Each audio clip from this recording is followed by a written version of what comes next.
Imagine dropping from 80 kilograms down to this skeletal 30 kilograms. You know, you are so far beyond the edge of human endurance that you're actually trying to chew on the leather covers of airplane seats. Just to feel something in your stomach. Right. See? Just to feel like a phantom weight in your stomach. You're gathering up shattered lipstick and nail polish from the wreckage to paint this desperate, failing SOS on the roof of a destroyed fuselage. Which is just a haunting image. It really is. And eventually you look at your teammates, maybe even your own family members, and you realize you have to form this unimaginable pact. You have to consume each other's bodies just to see another sunrise. Yeah, I mean, it is the absolute ultimate boundary line of human experience. We toss the word survival around so casually today, you know? But what happened in the Andes in 1972, it strips away every single veneer of civilization. Oh, completely. It leaves nothing but the rawest, most brutal will to persist. And that's exactly what we're getting into today. In this deep dive, we are taking a really hard look at the actual mechanics of that persistence. Because, look, you probably already know the basic outline of the 1972 Andes plane crash. Right, the Uruguayan rugby team, the 72 days on the glacier. Exactly, the unthinkable choices. But what the sources reveal when you look past that standard narrative is that their survival wasn't some miraculous stroke of luck. It was this staggering display of rapid adaptation, communal logic, and cold mathematics. Cold mathematics is the perfect way to put it. Because they survived because of how they structured their micro-society in the aftermath, not because the mountains showed them any mercy at all. No mercy whatsoever. Right. And to really understand the unseen mechanisms at play here, we first have to look at the physics and the systemic failures that put them on that glacier in the first place. I mean, this disaster was set in motion by a lethal combination of a financial crisis and just, well, non-existent margins of error. Let's focus on that margin of error for a second, because it's wild. So the Old Christians Club, this rugby team, they chartered a military Fairchild aircraft. And the reason they did that is because Uruguay was in an economic downturn, right? So the military was running out their hardware for cheap. Yeah, exactly. Bargain flights, basically. Right. But this specific aircraft had a ceiling limit of 22,500 feet. And the peaks of the Andes they were trying to navigate around the Planchon Pass, those reach over 22,800 feet. Which is just a fundamental physics problem. Right. I mean, you are flying a machine that fundamentally cannot outclimb the geology in front of it. And the aerodynamics of that are terrifying because in the thin air at that altitude, the Fairchild's engines are essentially gasping for breath. They don't have the surplus power to just, you know, climb rapidly if they hit a sudden downdraft. So they're just threading a needle. Exactly. The pilots are forced to thread this needle through the mountain passes using instrument navigation and basically a stopwatch. And that leads to October 13th. The trainee co-pilot, a guy named Ligura, is the one flying, and he makes a catastrophic miscalculation. This is the part that just blows my mind. Right. So at 3:21 p.m., they're at the pass. Just 3 minutes later, he radios Santiago Air Traffic Control, claiming they have reached the town of Curacao and are turning north to descend. Which literally defies the basic laws of physics. Totally impossible. Yeah, it takes roughly 11 minutes to fly from the pass to Curacao, and Ligura claims he did it in 3. Now, look, it is incredibly easy for us to sit back today and call the air traffic controller, Enrique, just completely negligent for clearing their descent. Sure, with hindsight. Right. But I want to play devil's advocate here for a second. Imagine telling a friend you drove across an entire state in 5 minutes, and your friend just says, cool, proceed. Like, was this pure negligence from the controller, or was flying a substandard plane through the Andes in 1972 just this inherent blind gamble where controllers routinely just took the pilot's word? Well, it was certainly a much less precise era of aviation, but this specific failure, it really comes down to lethal confirmation bias. I mean, the controller was sitting there expecting a radio call announcing Curacao. Right. So when the radio crackled and he heard the word Curacao, his brain essentially just checked the box. He didn't process the timestamp. He didn't run the mental math of, you know, distance over time. He just validated the pilot's false reality. Wow. He just stamped it. Yeah. And because of that administrative ghost stamp, the pilots initiated a descent. They literally started dropping altitude straight into the jagged granite peaks of the Andes instead of the green valleys of Chile. And that mathematical error translates into just immediate physical devastation. Yeah. The moment they hit a mountain downdraft, like an air pocket, the plane loses whatever marginal lift it even had left. It clips a peak. And it's the physics of that initial impact that are so bizarre. Yeah. The physics are actually what saves the initial survivors.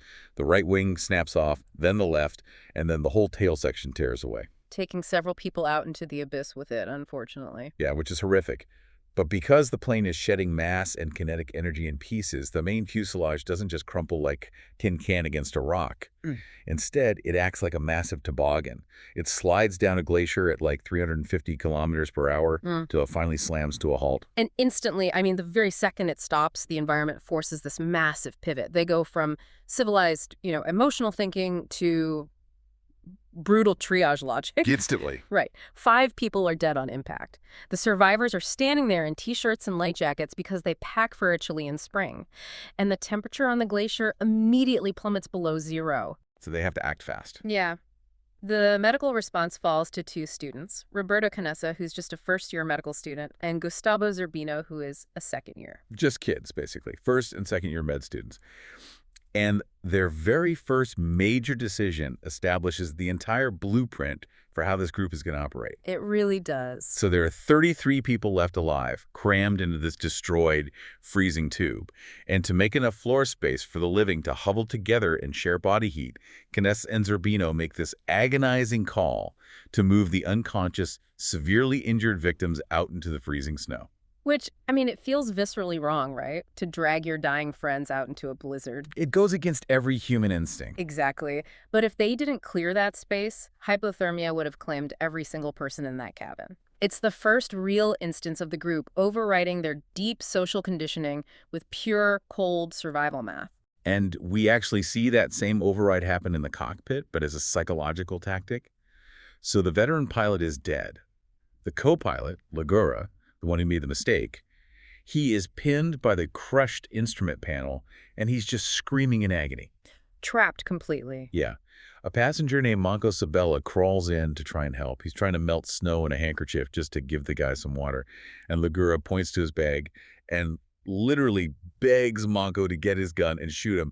Just put an end to the torture. Which is such a dark, desperate moment. And Manco refuses the gun. He won't do it. But then he does something incredibly calculated. What did he do? He leaves the cockpit, looks at the terrified, freezing survivors huddled in the fuselage, and he just lies to their faces. He tells them he just operated the radio and that rescue crews are officially on the way. Oh, man. It's a fascinating moral dilemma. On one hand, denying a dying man his final wish to end his pain is devastating. But Manco's lie about the radio was an absolute necessity. 100%. Because if he had walked out there and announced, hey, the pilots are dead, the radio is smashed, and the co-pilot wants a bullet in his head, the group would have just spiraled into a terminal panic. And panic is a massive calorie burner. That's the biological reality. It completely derails logical organization. Manco's lie anchored their mental state. It gave them a reason to organize the injured, to construct a makeshift wall out of luggage against the open tail section to block the wind. Right. It gave them purpose to fight through that critical first 24 hours. Exactly. He manufactured a placebo of hope. But the thing about a psychological placebo is that it eventually wears off. And hope does not contain calories. So by the next day, they are down to 28 people and they hit the biological clock. They have almost no food. Almost nothing. Just a few chocolate bars and some Mendoza wine they bought during a delay. And they have to ration it out as 1 square of chocolate and a sip of wine served out of a plastic deodorant cap. 1 cap per person. Which is nothing when your body is fighting sub-zero temperatures. And honestly, the hydration crisis is even more immediate than the food. Oh, yeah, because you can't just eat the snow, right? Right. I mean, it sounds counterintuitive because they are surrounded by a literal glacier. But eating raw snow is a death sentence in that environment. Why is that? Well, first, it burns the lining of your mouth. But more importantly, the thermodynamics of melting ice require a massive amount of internal body energy. If you eat snow, it drastically drops your core body temperature, which just accelerates hypothermia. Wow. So they literally have to engineer water out of ice. Yeah, they get incredibly creative. They rip these thin metal sheets from the seat backs, pile snow on them, and angle them toward the sun to catch the meltwater. That's drop by drop. Drop by drop. And when the sun goes down, they stuff snow into empty wine bottles and take turns violently shaking them. They use the friction and the ambient heat of their hands to coax out just a few drops of water. Shaking a bottle for hours just to survive. And they have to trek out onto the glacier to even harvest clean snow, right? Because the immediate area around the plane is contaminated with aviation fuel and blood and human waste. And keep in mind, The energy expenditure for all of this is astronomical. Their bodies are undergoing a severe metabolic shift. When you are exposed to sub-zero temperatures with practically zero caloric intake, your body enters a state of rapid muscle catabolism. Which means it starts eating itself. Exactly. It begins digesting its own tissue. It starts with whatever fat reserves you have, and then it quickly moves on to consuming your muscle mass just to keep the heart beating and the brain functioning. While their bodies are literally digesting themselves, the psychological torture is peaking. I mean, they are seeing planes flying directly overhead. They can hear the engines? Yeah. But a white fuselage on a white glacier is basically an optical illusion from the air. It's practically invisible. And they try to write SOS on the roof with lipstick and nail polish, but they just run out of pigment. Hmm. Which brings us to day 11. A huge turning point. Yeah. A student named Marcelo manages to get a small transistor radio working just enough to pick up a signal. And he manages to intercept a Chilean news broadcast, but he doesn't hear that a rescue team is closing in. He hears the official announcement that the international search has been called off. They are officially presumed dead. Right. And this is where Marcelo does something that completely reframes the entire ordeal. He gathers the group together and tells them he has, quote, good news. Good news. The good news is that the world has given up on them, meaning they are now solely responsible for saving themselves. Like, I really want you, the listener, to reflect on that. How many people, upon hearing they've been abandoned to freeze to death, would just lay down and succumb to learned helplessness? Most people, honestly. I mean, learned helplessness is a recognized psychological state.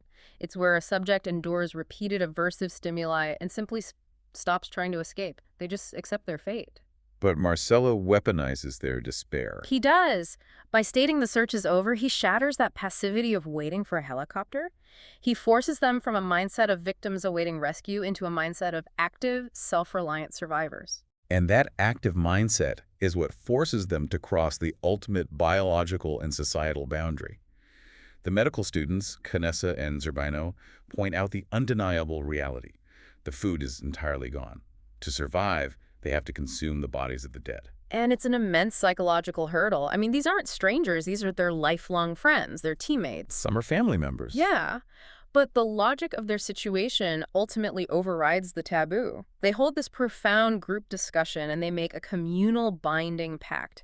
They literally look at each other and agree, if I die, you have my absolute permission to use my body to keep yourselves alive. And I want to pause here, because that communal pact completely dismantles the sensationalized tabloid narrative of cannibalism that the media just obsessed over after they were rescued. Oh, the media circus was awful. It was. And they framed it as madness. But this wasn't a descent into madness or malice. It was a deeply logical, agonizing contract made out of a desperate love for life. You know, they were out there cutting strips of flesh with broken glass, drying them in the sun, and forcing them down, not out of savagery, but because they desperately want to return to their families. It really is the ultimate triumph of reason over instinctual disgust. But of course, the mountain provides zero reprieve for their adaptation. Nature acts as an active predator here. Right, because just as they adapt, the mountain hits them again. Yeah, just as they establish this grim nutritional baseline, a massive avalanche sweeps down the peak and buries the fuselage while they are sleeping inside. It fills the cabin with this cement-like snow. 8 more people suffocate instantly. And the remaining survivors are trapped inside this buried, pitch-black tube for 3 solid days. 3 days in the dark. Breathing through these tiny ventilation holes they poked up to the surface with a metal rod. And they are trapped in there with the bodies of the people who just died. It's a localized hell. And yet, their ingenuity under those conditions is just staggering. I mean, consider the medical environment they are operating in. One survivor, a guy named Enrique, has this rotting puncture wound in his abdomen from a metal seat rod. Oh, the glacier surgery. This is incredible. Canessa uses a sharp shard of glass to slice into Enrique's stomach to dig out the necrotic tissue, and he manages to do it without hitting an intestine. With zero medical equipment. Right. And the unseen mechanic here that saves them is the cold itself. The sub-zero temperatures actually cause intense vasoconstriction. Which is the narrowing of the blood vessels. Exactly, which drastically reduces the bleeding. And the freezing environment also suppresses bacterial growth, preventing immediate sepsis. So they literally perform a successful primitive surgery in a buried, frozen tube. Which is just beyond belief. But the avalanche fundamentally changes their math. They realize the fuselage is no longer a sanctuary. It is a trap. The mountain will just keep finding ways to kill them. Exactly. Remaining static is a guaranteed death sentence at this point. So they have to engineer an escape. They look west toward the highest peaks, assuming Chile and its green valleys are just on the other side of the ridge. And they select Nando Parado, Roberto Canessa, and Antonio Vizintin for the trek. Because they are the strongest of the group left. Right. And they actually give them extra rations of meat to build their muscle mass back up for the climb. And this is where we see resource synthesis at like an Apollo 13 level. I mean, they have zero mountaineering gear. None. So they invent it. They use broken plastic to rip their raw cotton heating insulation out of the plane's walls, and they stuff it into their clothing to create makeshift parkas. Brilliant. They strap the seat cushions to their feet with wire to act as snowshoes. And honestly, most impressively, they use copper wire scavenged from the plane's electrical system to painstakingly sew together the waterproof seat covers. To make a sleeping bag. Yeah, a massive 3-person sleeping bag. And without that sleeping bag, the nighttime exposure on the open mountain would have killed them on the very first night. It absolutely would have. So on December 12th, which is day 60, they begin the ascent. And it is agonizing. The air is violently thin, and despite the extra rations, their bodies are still deeply compromised. And 3 days into this sheer vertical climb, they hit a logistical wall. They sit down, assess their progress and the remaining food supplies, and the math just doesn't work. It doesn't add up. The food will not last for 3 men to cross the remaining peaks. So they make yet another brutal tactical decision. They instruct Vizintin to give his rations to Nando and Roberto, and he slides back down the mountain to the fuselage. And I really want people to think about the emotional discipline required for that choice. In extreme isolation, the human instinct is to cling to numbers. You want your friends beside you. I don't want to be alone. Right. But they overrode that emotion with cold calculus. 3 men sharing the food will starve and fail. 2 men consuming 3 men's food actually have a statistical chance. It's pure logic. Yeah. And Vizintin's descent back to the plane takes him just minutes on his makeshift sled, but his sacrifice of turning back is what maximizes the survival probability for the entire collective. So armed with those extra rations, Nando and Roberto keep climbing. And they finally reach the summit on the 8th day of the trek. They were expecting to look down and see the lush green valleys of Chile. That was the whole goal. But instead, they look out over a 360-degree horizon of endless, white, jagged peaks. It's just more mountains. It is a soul-crushing vista. But Nando scans the distance, and miles away, he spots a single peak that isn't white. It's dark. It has patches of green. And that anomaly in the landscape becomes their beacon. They begin the descent, and slowly the environment starts to yield. The snow turns to rock, the rock turns to moss, and eventually they hear the sound of a rushing river. Imagine that. After over 2 months of absolute sensory deprivation like nothing but white snow, gray rock, and the smell of death, they finally see grass, they see trees, they stumble upon a rusted soup packet like an old Maggie soup packet and the charred wood of a campfire. Proof of life. Exactly. They are so emaciated they can barely walk, but the visual proof of the human world just pulls them forward. And then across that roaring river they see him, a Chilean shepherd on horseback, Sergio Catalan. The river is deafening. Nando and Roberto are waving their arms. They're trying to scream, but Catalan can't hear them over the water. He sees these 2 ragged, skeletal figures, and he just shouts one single word back across the water. Tomorrow! And he keeps his word. He returns the very next morning and throws a rock across the river with a pencil and some paper tied to it. And Nando writes the legendary note that finally breaks their isolation. He explains they fell from a plane in the mountains, they've been walking for 10 days, and 14 of their friends are still alive back at the wreckage. And Sergio Catalan reads it. He understands the impossible reality of what he's holding, and he rides for hours to alert the authorities. And the speed of the rescue operation that follows is just a massive contrast to the 72 days of isolation. The military immediately dispatches helicopters.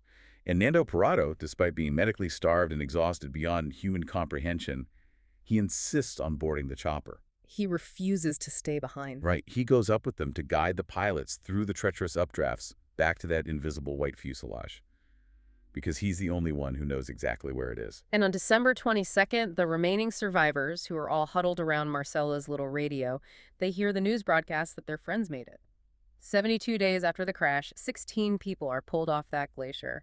It went down in history as the quote-unquote miracle of the Andes. But analyzing the mechanics of their survival proves it was the exact opposite of a miracle. It really was. Miracles imply divine intervention or, sheer luck. But this was a sustained, agonizing exercise in biological engineering, psychological reframing, and just unbreakable communal logic. They systematically dismantled every single societal norm and biological limitation just to keep the flame of life burning. And when you strip away the snow and the wreckage, it leaves us with this profound question about the human machine itself. Yeah. We live in an era obsessed with comfort, right? Mm. With biohacking our way to these slight percentage increases in longevity, carefully curating our environments to avoid any kind of friction. We want everything to be easy. We do. Yeah. But if dropping from 80 kilograms to 30 kilograms on a freezing glacier reveals a dormant evolutionary superpower that is only triggered by absolute, total deprivation, Yeah. what are we actually capable of? It's a heavy thought. It is. When you think you've hit your absolute physical or emotional breaking point in everyday life, I want you to consider the mechanics of the Andes. How much further could your mind push your body if the option to quit was permanently taken away?